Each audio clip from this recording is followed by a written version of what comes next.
Olá a todos. Pessoal, bom, então como a gente combinou, eu preparei uma pequena aulinha aqui para vocês, para a gente discutir um pouquinho desse conceito de restauração de rios urbanos, e parte dessa aula é exatamente para discutir a atividade que foi passada para vocês na semana passada, também com esse mesmo tema. Essa aula é basicamente uma adaptação da aula do professor Marcos Calisto, que está ministrando a disciplina para vocês, tá bom? Bom, então, quando a gente fala de restauração de rios urbanos, o primeiro ponto é entender por que a gente precisa pensar em restauração de rios urbanos, né? Qual que é o nível de impacto que esses rios sofrem. Então, só para vocês terem uma ideia, quando a gente olha para esse crescimento populacional em áreas urbanas e para o efeito que ele tem sobre sistemas lógicos, em 2006 havia uma estimativa de que 263 rios internacionais suportavam em torno de 40% da população humana global. Então, aí quase metade da população do mundo vivendo no entorno de 263 rios, tá bom? Na América Latina, essa expectativa, essa estimativa é de que 77% da população seja urbana e desses 77% aí a gente tem uma estimativa de que 44 cidades elas têm uma população acima de 1 milhão de habitantes. Se a gente pensar que 1 milhão de habitantes de uma cidade que tem uma probabilidade enorme de estar crescendo ou do lado ou já encobrindo parte do trecho de um rio, o efeito que essa cidade ou esse adensamento populacional pode ter sobre os cursos d'água realmente não é pequeno. Mas a questão é que tipo de problema ou que tipo de efeito que esse crescimento urbano ele pode gerar para os rios que estão próximos das cidades. Bom, de uma forma bem simplificada, isso aqui é uma figura tirada do livro do Tucci, de 2007, que ele mostra um pouquinho do que seria o ciclo de contaminação de um rio, tá bom? Então ele tem esse esqueminha de uma cidade que estaria próxima de um rio, e a gente tem duas grandes etapas aí, tá bom? A primeira etapa é basicamente a água que é removida do rio para abastecer a cidade.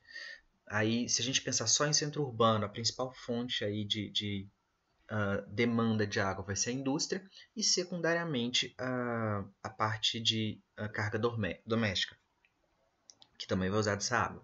Uma vez que essa água é abastecida na cidade, ou que ela entra para a cidade, ela pode estar sujeita a uma série de transformações lá dentro. E aqui ele dá um exemplo, que é no caso da chuva ácida, que vai incidir sobre esses locais, que vai trazer uma série de metais pesados que vão escoar pela cidade e, obviamente, vão contaminar a água que está lá dentro. E não só isso, né? Essa água que está na cidade, ela tende a voltar para o rio, ela vai ser despejada de novo, depois ela passar por uma série de transformações aí dentro. E aí a gente tem tanto a drenagem urbana, aquela água que escoa e que pode estar contaminada com uma série de efeitos lá dentro, quanto a carga doméstica, a carga industrial, que agora usou essa água que foi removida do rio, que devolve essa água para o curso de água. Bom, então o ponto aqui é o que será que acontece aqui dentro da cidade que pode transformar essa água? Que tipo de efeitos ela está sujeita? Então isso aqui é uma outra figurinha também, é um corte transversal do que seria uma cidade típica, tá bom? Então aqui está destacando o rio e os diferentes tipos de intervenções que ele pode sofrer. Então se a gente pensa numa cidade, de novo, isso aqui a informação é tirada do livro do Tucci, e se a gente pensa então nesse esquema de cidade, toda cidade grande, mesmo cidades menores, elas vão ter um primeiro tipo de impacto, que são os aterros sanitários. Então, os aterros, eles são as regiões que todo o lixo urbano ele vai ser depositado. Tem uma série de normas e critérios para a construção desse aterro para impedir que ele não contamine áreas adjacentes, mas por conta de uma série de processos de decomposição, de deposição de material, isso produz o churume, e que se o aterro não for extremamente bem vedado, esse churume vai percolar. Então ele pode atingir tanto o lençol freático quanto escoar para os rios e, obviamente, contaminar com uma série de elementos diferentes. Além do aterro, como a gente já destaquei no slide anterior, a gente tem também a drenagem industrial, que capta grande parte da água que passa nesse rio, que usa essa água para uma série de processos para a produção de uma série de bens, que pode inserir agora uma série de elementos, inclusive alguns contaminantes na água, e que retorna essa água para o rio muitas vezes. E nem sempre ela vai ser completamente bem tratada, isso vai variar bastante de acordo com a legislação do país no qual a indústria se encontra. A gente pode ter tanques de armazenamento de água. Em alguns casos, essa água ela pode não ser tratada, e se esses tanques vazam, essa água de novo pode escoar para o rio ou percolar para lençol freático. a gente vai ter fossa, e aí lembrando que uma série de cidades, inclusive cidades bem grandes, elas não têm um saneamento básico, elas não têm uma rede de esgoto bem estabelecida, tá bom? Um caso emblemático aqui por muitos anos foi a cidade de Manaus. Muitas e muitas casas ainda hoje têm fossa na cidade, e a fossa, se ela não for bem vedada, ela também pode escoar e contaminar lençol freático e rio. A gente pode ter vazamento tanto da rede de esgoto quanto de lagos, e também a gente pode ter, agora não tão ligado ao centro urbano, mas adjacente ao centro urbano, a agricultura, principalmente a agricultura tradicional. Ela capta, é a grande responsável por captação de água do rio, ela demanda muito mais água que os outros setores, e no caso da agricultura tradicional, eles vão inserir uma série de pesticidas, uma série de inseticidas e insumos que contaminam essa água, que enchem essa água de uma série de elementos diferentes, e que essa água retorna aí de novo para sistemas aquáticos. Então, o tipo de impacto, a fonte de impacto para rio associada ao centro urbano, ela é extremamente variada. Então, a gente não pode pensar só numa forma de controle. Na realidade, isso vem impacto de forma bem difusa para a gente conseguir tratar. Aqui é uma outra informação também do livro do Tucci, que mostra um pouquinho do que acontece agora, não com a água que é captada do rio, mas com a água que cai por meio de precipitação, porque parte dessa água ela vai ser escoada, seja para o lençol freático, que em última instância alimenta nascente ou alimenta rio, ou seja diretamente por escoamento para o rio. Então, se a gente pensar em áreas que não estão associadas a centros urbanos, a estimativa é de que do total de precipitação que cai, né, 100% que está destacado aqui, 40% tende a voltar para a atmosfera por evapotranspiração, 10% tende a escoar superficialmente, e aí pode alimentar esses rios de novo, e 50% desse total ele vai para a água subterrânea, tá bom? Mas, uma vez que a gente tem o crescimento, a construção de cidades, a estimativa é que esse processo ele é mais fracionado, tá bom? Então está aqui o cenário urbanizado, e de novo, dos 100% de precipitação, antes a gente tinha 40% evapotranspirando, e agora a gente tem apenas 25%.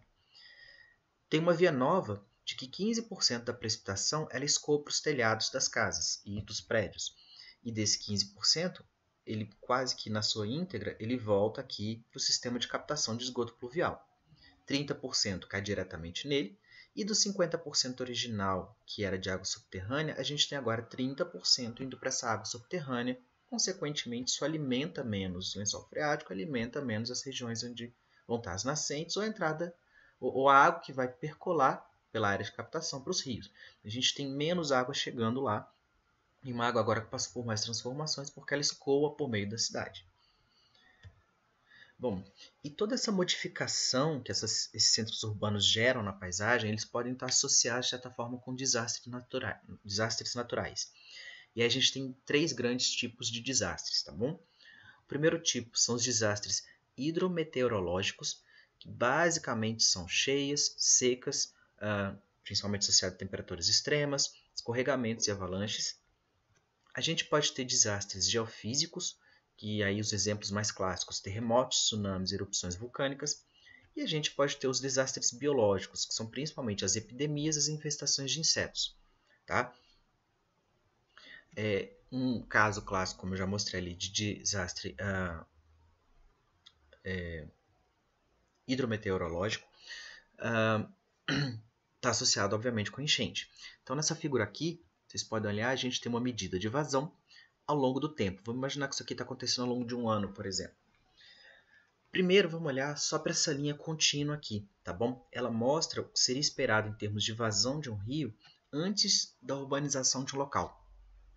Então, normalmente, durante o período de chuva, principalmente, a gente tem a cheia do rio, né? Então aumenta a vazão. Só que essa vazão ela aumenta de uma forma relativamente gradativa. A gente tem um pico que não é tão acentuado. Quando esse volume de água aumenta, o rio ele sai um pouco da sua calha, então ele pega as áreas marginais, que são o que a gente chama de área de várzea, tá bom? Ele tende a diminuir e, eventualmente, ele pode ter um segundo pico aí. No entanto, quando a gente tem a urbanização, o que acontece? Que é o que está mostrado nessa linha pontilhada. A expectativa é que esse pico que acontece durante a chuva ele seja muito mais rápido e muito mais intenso. Então, toda aquela área de inundação, toda a área de várzea, ela tende a aumentar, então ela sobe mais rápido e ela decresce mais rápido. O mesmo acontecendo com o segundo pico, se ele ocorrer. Isso quer dizer o seguinte, se eu olhar, fizer um corte transversal de um rio, numa área que não tem um centro urbano, isso aqui seria a calha original dele, e durante o período de inundação ele vai tentar expandir para essas áreas que é o que eu estou chamando das áreas de várzea. Mas quando há a construção de uma cidade, isso altera essa dinâmica de vazão. Você imagina então é que o limite de inundação dele aumenta. Consequentemente, ele passa a pegar, durante a enchente, uma área maior. Isso aqui, só para vocês terem uma ideia, é uma medida de evolução de desastres naturais desde 1900 até próximo do ano 2000. E aí os 3 tipos que eu mencionei para vocês, tá bom? Então, isso aqui é a média de eventos desses desastres por década. E a gente tem os desastres hidrometeorológicos, geológicos e biológicos. E aí, como vocês podem perceber, os hidrometeorológicos eles tendem a aumentar muito mais. E parte disso está associado exatamente com as modificações que esses centros urbanos geram para desastres como enchentes. Bom, e o ponto é, se a gente tem então uma série de desastres, uma série de impactos que são causados por modificações urbanas, e aí no nosso caso em particular para essa aula de rios urbanos, a questão é como tratar, né? E aí foi a questão que eu passei para vocês, que basicamente simulava isso aqui. Então, se vocês fossem contratados para resolver os problemas ambientais associados a um rio urbano, que medidas vocês tomariam e por que vocês escolheriam especificamente essas medidas? Bom, antes de mostrar as respostas de vocês e os comentários que eu tenho para elas, eu vou dar um passo atrás e mostrar para vocês o que a gente tem hoje em dia de estratégias mais comuns ou mais comumente recomendadas para a recuperação de rios urbanos, tá bom? Então, olha só, primeiro ponto a gente precisa entender alguns conceitos chaves. Ao todo, aí, a gente tem 5 conceitos chaves, que é restauração, revitalização, renaturalização, reabilitação e remediação, mas todos eles têm um objetivo em comum aí, que é melhorar a qualidade dos ecossistemas urbanos, tá bom? Vamos primeiro olhar só para a restauração, eu vou usar ele como mote para discutir com vocês o exercício, e lá para o final eu mostro para vocês os outros 4 conceitos, porque na realidade eles são, de certa forma, bem parecidos. Então, quando eu olho só para a restauração, a definição dela é isso aí, é uma recuperação das condições sustentáveis de um rio e de suas funções e serviços ecossistêmicos após constatadas alterações naturais ou antrópicas que venham a afetar a sua estrutura e impedir o seu restabelecimento. E quando a gente pensa em projetos de restauração, isso vem principalmente de organizações de países desenvolvidos que começaram a propor metas ou critérios para isso, tá bom? E aí, eles têm, em geral, 3 fases distintas. Quais são essas fases? A primeira é um levantamento sobre outros projetos de restauração para avaliação de metodologias. Claro que isso é super importante porque se existem outros projetos de restauração, principalmente projetos em condições similares a um determinado local, isso permite aproveitar boas ideias, adequar ideias e, obviamente, aproveitar aquelas que não funcionaram muito bem e repensar algumas estratégias. Mas isso é parte da informação. A outra é um ponto extremamente importante, que é um estudo detalhado do sítio a ser restaurado. Então, basicamente, a gente precisa conhecer o local, quais são as características dele, o que tem em termos físico-químicos, o que tem em termos biológicos, o que tem em termos de curso do rio, o que tem em termos de impacto que são gerados ali, então em termos de grau de urbanização, de ocupação do solo. Obviamente, se existirem informações históricas, elas vão ser cruciais, porque nesse ponto, isso é uma coisa que vocês até trataram um pouco no exercício, se eu conheço as medidas, principalmente as medidas históricas, mas mesmo as medidas atuais, que elas também vão ser importantes, eu vou usar essas medidas para estabelecer as metas. A questão é, onde eu quero chegar com a restauração? Quanto eu quero recuperar? Quais são os níveis em termos de informação biológica, em termos de informação físico-química, por exemplo, de oxigênio dissolvido, de pH? Quais são os níveis que a gente quer atingir com essa recuperação? Tudo bem? Então é nesse momento que isso vai ser definido. E uma vez que a gente tem essas informações na mão, se pensa então na implantação da intervenção que vai ser proposta. Então eu quero atingir determinada meta. Para essa meta, qual vai ser a intervenção? Bom, isso aqui seriam os 3 principais fases. Mas está faltando uma, que na realidade, infelizmente, ela é feita mais raramente, menos de 10% dos projetos conhecidos em países desenvolvidos isso é aplicado, mas que uma vez que eu implantei uma intervenção, a questão é, será que essa intervenção está funcionando? Será que de fato a gente está conseguindo atingir a meta que foi determinada naquele momento ali no ponto 2? Então, é uma fase de monitoramento, em que a gente vai estabelecer critérios para monitorar as intervenções e, eventualmente, readequar intervenções que não estão funcionando.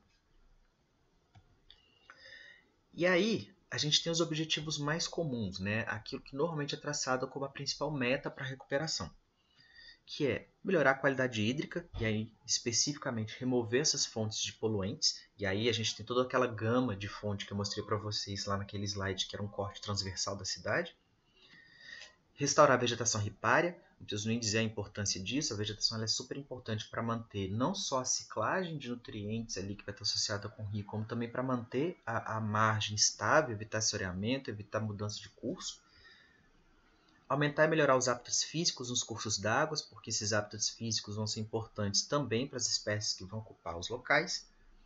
Propiciar a passagem de peixes, porque muitas das intervenções urbanas elas impedem que os peixes possam passar ali, então lembrando que tem uma série de peixes que eles efetuam a piracema, eles precisam migrar para as cabeceiras desses rios para reprodução, e se isso não acontece, eles simplesmente perdem o sítio reprodutivo. Isso pode ter uma série de consequências para a dinâmica populacional das espécies, algumas delas podem ser inclusive de interesse econômico.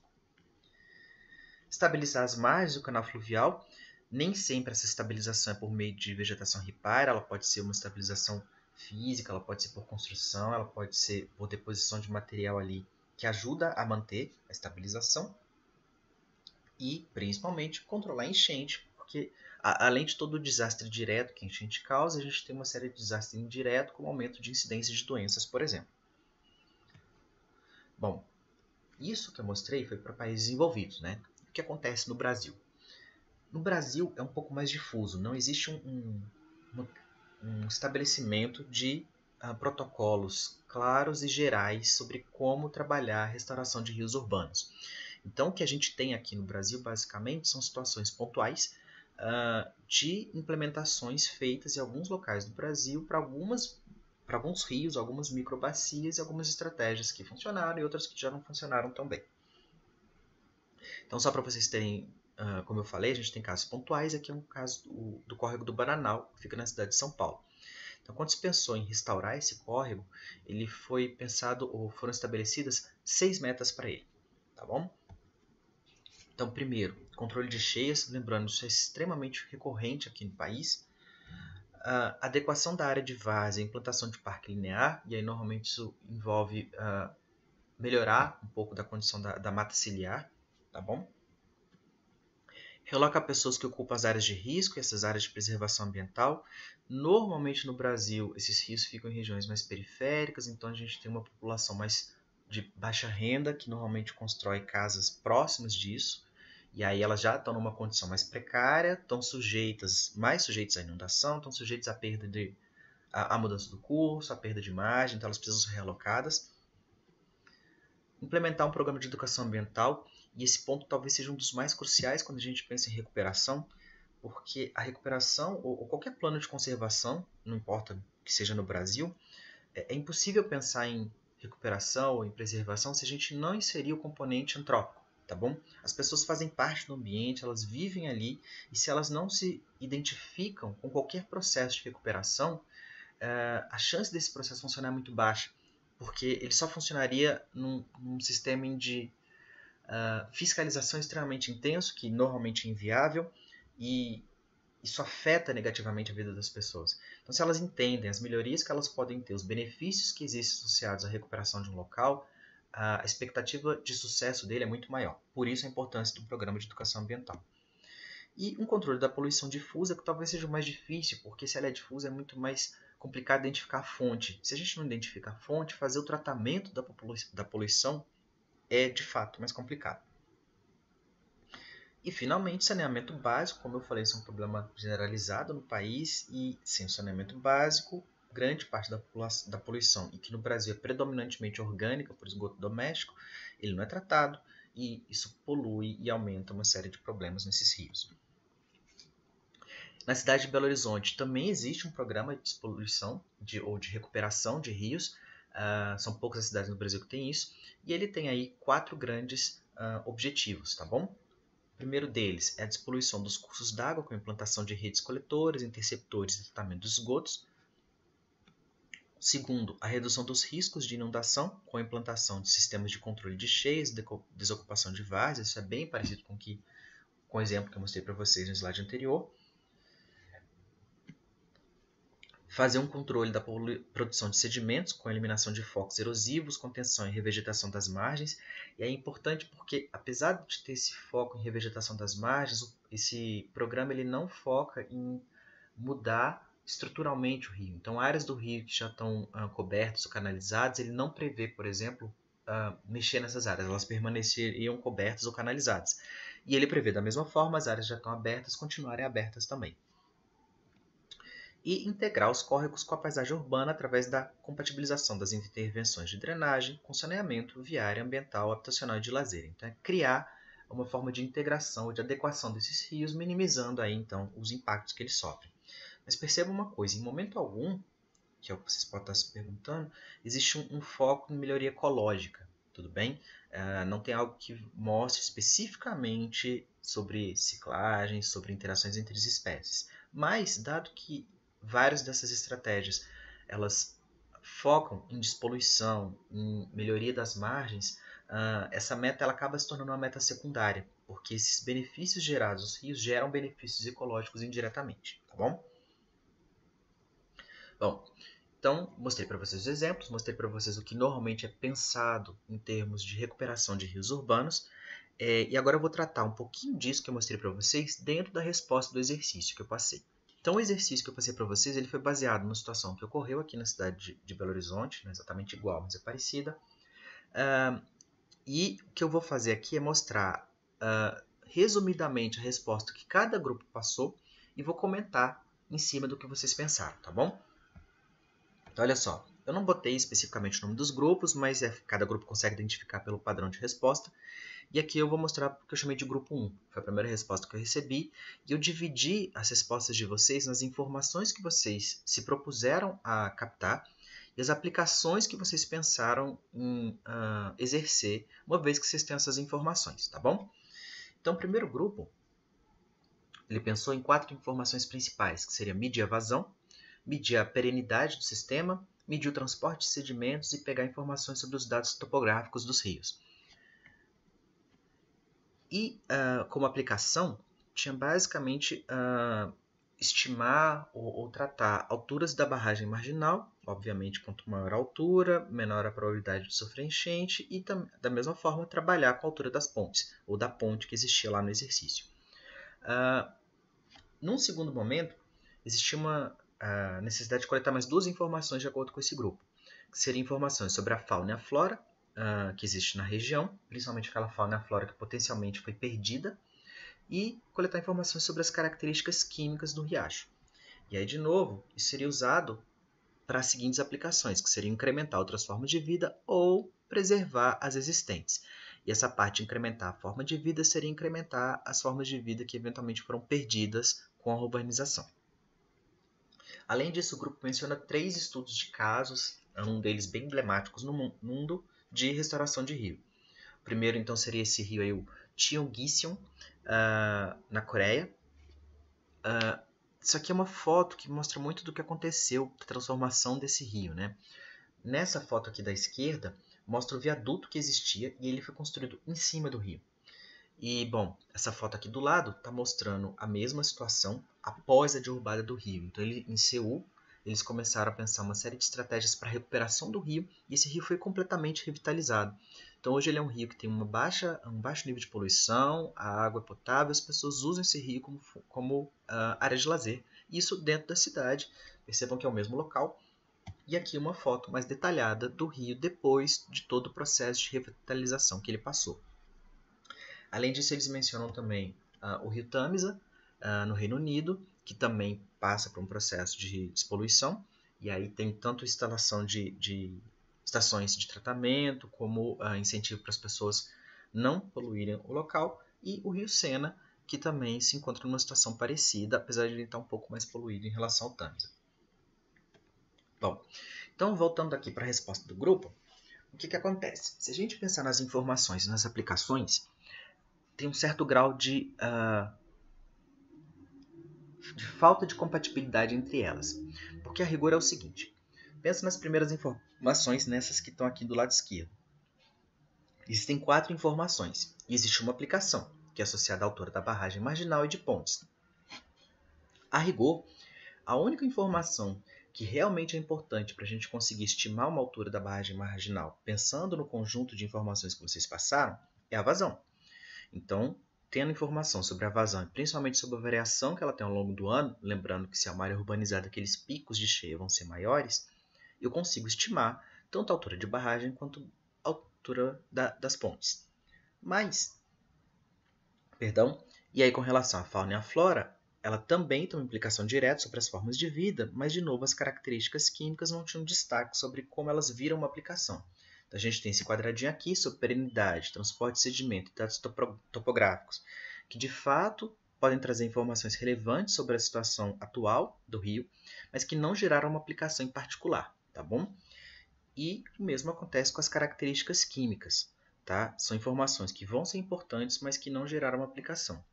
Então, o primeiro ponto é, as informações, elas me parecem relevantes, mas elas não viram uma aplicação. A questão é, se o rio ele é perene, se ele é intermitente, qual é a aplicação que vai ser usada? Se existe uma informação sobre transporte de sedimento, qual é a aplicação? Será que isso vai virar uma meta e a meta vira uma aplicação? Então é preciso casar um pouco mais as informações. Os dados topográficos eles também podem ser cruciais, porque eles permitem entender onde implementar determinadas atividades de intervenção. Característica química, outra informação crucial. As características químicas, e principalmente as físico-químicas, me permitem estabelecer os parâmetros dentro dos quais a água pode ser, por exemplo, potável, parâmetros nos quais a água pode não ser tão fortemente impactante sobre a fauna e a flora. Então, essas informações elas poderiam ser usadas principalmente para o estabelecimento de metas que vão ser atingidas. E em termos de aplicação, percebam que não teve nenhuma aplicação voltada para controle de poluição. Tá bom? Faltou aqui identificar as fontes de distúrbio, tá bom? Principalmente o tipo de poluição que chega no sistema e, eventualmente, como vocês fariam para tratar essas poluições para chegar nas metas. Faltou, então, ele faz sentido o que vocês votaram, mas a resposta melhoraria em determinar quais metas, onde vocês querem chegar com aquilo, determinar melhor os impactos que existem ali, para então fazer um conjunto um pouco mais amplo de aplicações, tá bom? Quando a gente vai para o grupo 2, ele já tem uma quantidade maior de informação em relação à resposta do outro grupo, e ele dividiu as informações em informações ambientais e informações, se eu não me engano, socioeconômicas, eu já mostro no próximo slide. Mas para as informações ambientais, a intenção do grupo seria coletar informações físico-químicas, informações microbiológicas, fazer uma estimativa de deposição de lixo e de esgoto, tá bom? Principalmente lixo que possa estar no leito do rio e entrada de esgoto no sistema, medir o fluxo de veículos e de pessoas nas margens, realizar fotografias tanto atuais quanto antigas para ter uma ideia de quanto do curso foi afetado, medir ou fazer uma estimativa da vegetação marginal, das condições da nascente, principalmente se tem vegetação lá, qual tipo de distúrbio que ela sofre, medir a quantidade de erosão e de assoreamento, principalmente os pontos em que isso ocorre e as áreas de alagamento. E como aplicações eles pensaram em transformar ou criar estratégias para melhorar a qualidade da água, fazer coleta e tratamento de lixo de esgoto, avaliar o curso e efetuar plantios de árvores, fazer um programa de desassoreamento e, eventualmente, implementar uma bacia de detenção no caso das áreas de alagamento. Eu fiz essas setinhas aqui que mostram especificamente como essas coisas poderiam estar amarradas de acordo com a visão do grupo. Então, o grupo deixou claro que as informações físico-químicas e microbiológicas elas vão determinar os parâmetros de qualidade de água. O lixo e esgoto seria uma aplicação voltada, então, para coleta e tratamento. A avaliação do curso ela vai ser baseada nas fotografias, tanto as atuais quanto as antigas. O plantio das árvores ela vai ser baseada nas medidas de vegetação marginal e nas condições da nascente. O desassoreamento vai ser focado principalmente nas áreas de erosão, de assoreamento, e a bacia de detenção, que tem enfoque nas áreas de alagamento. Onde eu acho que precisa trabalhar um pouco melhor aqui? Primeiro é isso aqui. A informação sobre o fluxo de veículos de pessoas, de fato, ela pode ser crucial, mas se vocês perceberem, não tem nenhuma aplicação especificamente associada a ela. Então a questão é, o que fazer? Identificar as áreas que têm mais fluxo e nessas áreas, eventualmente, estabelecer uma área de uso mais restrito ou o contrário? É melhor preservar as áreas que já não têm tanto fluxo, que são as áreas que vão dar um respiro para o local e eventualmente depurar a parte do efeito que chega. Então a informação é importante, mas a aplicação em si ela não foi tão direcionada para isso, tá bom? Faltou também, assim como vocês pensaram para fotografias atuais e antigas, eventualmente coletar informações antigas, não só as atuais, sobre os parâmetros físico-químicos e microbiológicos, porque se existir uma série histórica, é possível identificar aqueles momentos em que o nível de urbanização era menor, e isso seria o parâmetro de quais seriam as condições naturais desse local para que então as metas de programas de qualidade de água possam ser estabelecidas com uma forma um pouco mais objetiva. Mas, de forma geral, a forma como vocês amarraram as informações está bem dentro daquilo que eu mostrei para vocês no exercício. Ele só não está decomposto naquelas 3 etapas. Assim como no primeiro grupo, nesse, e vocês vão ver que no seguinte também, vocês não compararam ou não olharam outras metodologias que são aplicadas em programas parecidos, tá bom? E nenhum dos grupos também pensou em uma forma de monitoramento. Isso é importante. Mas continuando, no grupo 2, então, ele pensou nas informações socioeconômicas, seriam basicamente duas, que é o uso e a importância do rio para as pessoas que usam ali, e eles pensaram principalmente no uso dele para pesca e para lazer, e eventualmente fazer uma estimativa de tendência de crescimento do local, crescimento econômico principalmente.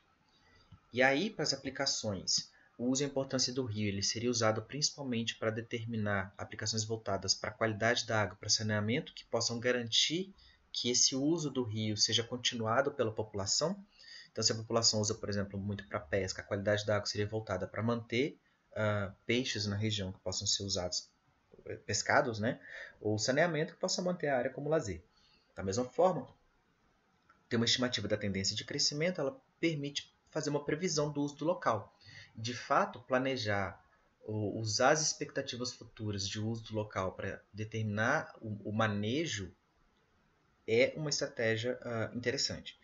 No entanto, não houve uma ligação muito clara sobre esse programa de conscientização que o grupo pensou. Concordo totalmente em se fazer a conscientização, até porque eu falei ali da parte de educação ambiental, mas não havia uma relação muito clara entre qual informação socioeconômica seria usada e como ela seria usada para a conscientização.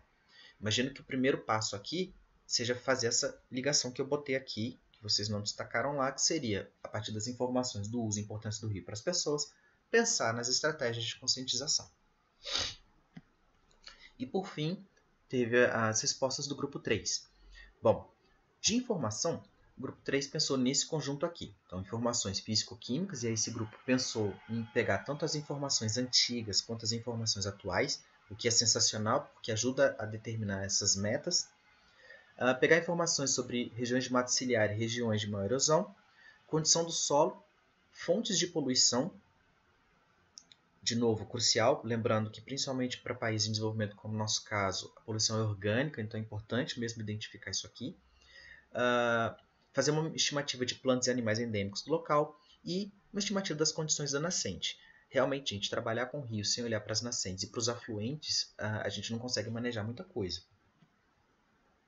E aí, em termos de aplicações, o que o grupo pensou? As informações físico-químicas antigas e atuais, elas serem usadas para fazer comparações sobre quanto mudou. E aí, só um comentário, a comparação é importante, mas lembra da meta. A comparação permite estimar quanto mudou, mas ela também permite estimar para onde vocês querem chegar, tá bom? Qual o objetivo final? A mata ciliar, ou as regiões com mata ciliar e com erosão, seriam para determinar onde realizar a estabilização das margens, apesar do grupo não ter especificamente dito qual seria a forma de estabilização, seria uma forma física, complementação com uma intervenção direta de construção de algo na margem, ou seria com plantio. As condições do solo e as fontes de poluição seriam então para identificar e eventualmente remover essas fontes ou fazer um programa de saneamento. No caso da fonte de poluição, se é um esgoto, eventualmente pensar em saneamento. Mas o grupo não mostrou especificamente como eles usariam as informações de plantas e animais endêmicos ou das condições do nascente para gerar uma aplicação, mas apresentou um monte de aplicação que não tinha uma informação associada. Então, o controle de cheias, a realocação de pessoas, um programa de educação ambiental e desocupação das várzeas, ele não estava associado com a coleta de uma informação aqui. Então, a desocupação das várzeas faz sentido. essas áreas são as áreas de enchente, as pessoas vão estar sujeitas ao distúrbio do rio ali, mas aqui não teve identificação das áreas de várzea. Entenderam a brincadeira? Se é um programa de educação ambiental, faltou uma informação social aqui, né? Qual é a relação das pessoas com o rio? Se é realocação de pessoas, a questão também é identificar onde essas pessoas estão, qual foi o meio pelo qual elas ocuparam essas áreas, onde seria realocado. E se é controle de cheia e saneamento, ela também vai pelo mesmo passo. Se é um controle de cheia, qual é a área da várzea, qual é a vazão média desse rio para eu conseguir estimar, então, como trabalhar a cheia. Tá bom? Mas, de novo, os três grupos pensaram em estratégias que vão muito na direção do que se é feito. Faltou só ajustar mesmo dentro daqueles conceitos gerais de dividir nas três informações, comparar com outras metodologias, estabelecer ou fazer um estudo minucioso para poder estabelecer as metas de onde se quer chegar e fazer a implementação. E o ponto mais importante, a gente não pode ignorar o monitoramento.